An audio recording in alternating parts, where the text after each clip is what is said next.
Hi, I'm Jérémy. And I'm Ben. Together we are 15 degrees north. Today we're going to show you the sights and sounds of Yogyakarta. Yogyakarta is a region of the island of Java, which is the world's most populated island situated in the centre of Indonesia. It has long been an important centre of culture, and even today the area is considered a special region within Indonesia as it has its own monarchy. This means it's a diarchy, a region with two governments, so it's kind of independent and kind of not. In the 8th century, the region was known as the Mataram Kingdom, and its capital was here on the southern slopes of the volcano, Mount Merapi. During its 300-year heyday, this Hindu-Buddhist culture was extremely advanced and constructed hugely significant temple complexes. This one is Prambanan, the centre for Hindu worship in the area. This dates from the 9th century, which is crazy if you look at how well preserved it is. That means it's older than every single castle in England.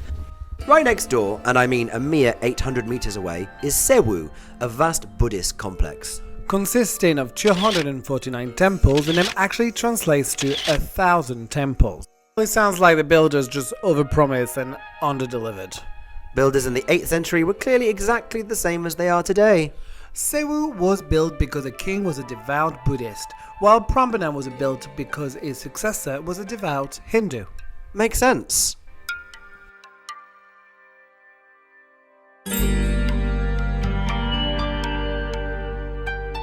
The Sewu temple complex is the second largest in Indonesia.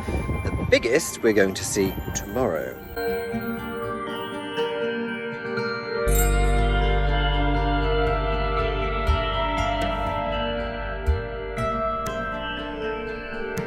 A visit to the site, which is obviously a UNESCO World Heritage Site, gives you access to both Sewu and Prambanan, as well as some smaller temples too.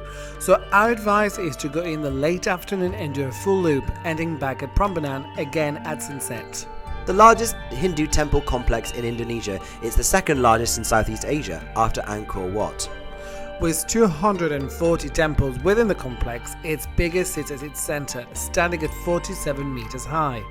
Many of the original temples are no longer standing. In fact, the whole complex sat in ruins for centuries until they were reconstructed by the Dutch colonial government in the 1930s.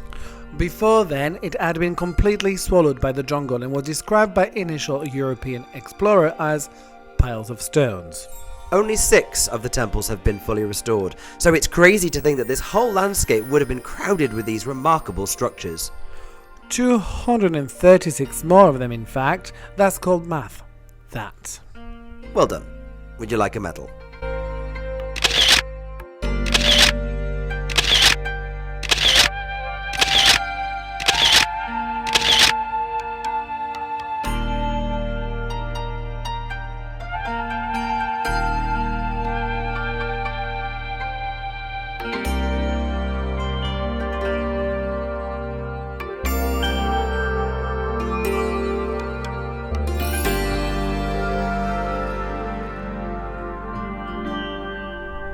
We stayed in the outskirts of the city of Yogyakarta, which made it seem deceptively like we were in the countryside. There are 4 million people living in this vast and sprawling city. At its centre is a residence of the king, as well as Taman Sari, a former royal garden that is now open to the public. Known as the Water Palace, it features a network of bathing pools and spa facilities constructed by the king in the 18th century.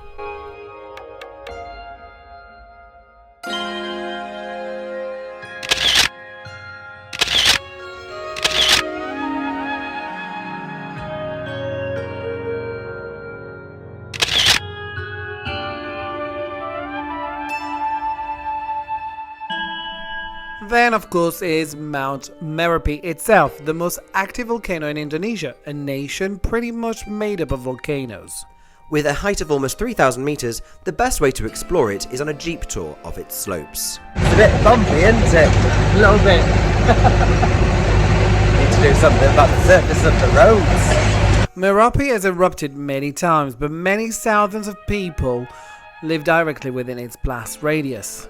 Its most deadly eruption of modern times was in 2010, when 353 people were killed following an eruption.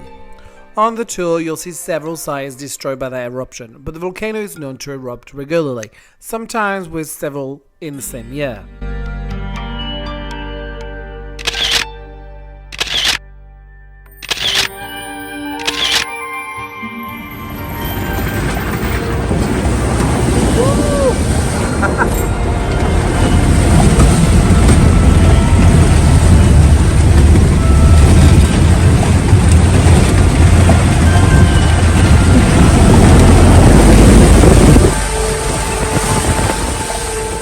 We had to get up at sunrise to see our final stop in Yogyakarta. And this is the one that people flock from far and wide to see. Borobudur is the largest Buddhist temple in the world. Built between 778 and 850 AD, this vast pyramid consists of 9 linked platforms topped by a central dome, adorned with 504 statues of the Buddha. Abandoned in the 14th century following Indonesia's conversion to Islam, it was brought back to the world's attention in the early 19th century by Stamford Raffles. Hang on, we've come across him before. We have, and I'll give you 5 points if you can tell me where. Here's the guy we found in Singapore, right? And? Explored central Malaysia. Correct! God, he gets about a bit. Its full restoration wasn't completed until 1983, but it looks spectacular today. Borobudur is Indonesia's most visited tourist attraction and as such has suffered somewhat from the wear and tear of over-tourism. As a result, most tourists aren't actually allowed onto the structure itself. However, they do allow a limited number to access it on a guided tour, but spaces are extremely limited and you absolutely need to book in advance. Or do like we did and turn up at opening time to get one of the few tickets they release on the day on a first-come, first-served basis.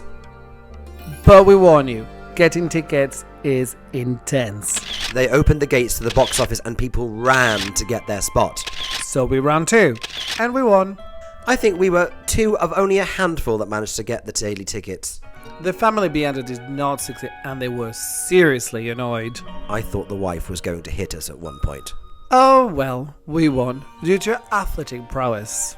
Do you remember that time we sprinted across an Indonesian car park at 6 a.m? It was more than a little like the Hunger Games. Yet another reason why I'm just like Jennifer Lawrence. What does that make me? President Snow. Wow.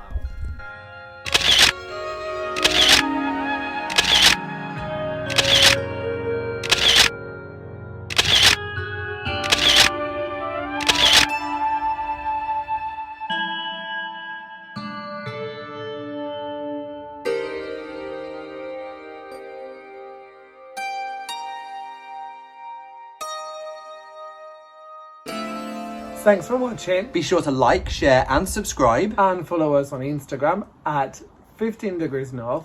Make sure to tune in to our next video to see where in the world we end up next. See ya. Bye!